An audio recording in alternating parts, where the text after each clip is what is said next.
আসসালামু আলাইকুম।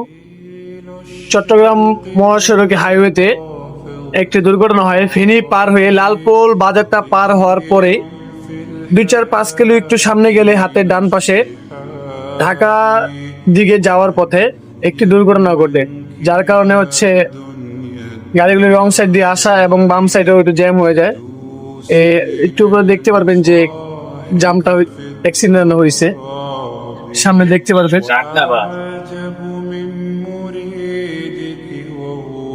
এই যে একটি ট্রাক, মালবাহী ট্রাক, একটি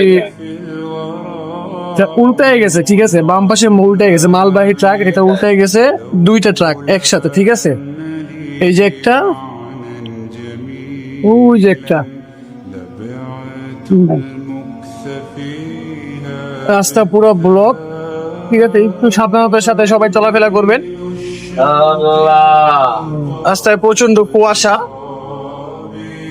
রাস্তাঘাট ফাঁকা হওয়ার কারণে আজকে রাস্তাটা অনেকটাই ক্লিয়ার, কিন্তু এই দুর্ঘটনা হওয়ার কারণে একটু জ্যাম হয়ে গেছে, ঠিক আছে। রাস্তা অনেক কুয়াশা, সবাই একটু দেখে শুনে সাবধানে আসবেন। আল্লাহ হাফেজ। আর সবাই দোয়া করবেন, মোটর লাইনে যারা গাড়ি ঘোড়া চালাচ্ছে, স্টাফ ভাই, ড্রাইভার ভাইদের জন্য সবাই দোয়া করবেন। আল্লাহ হাফেজ।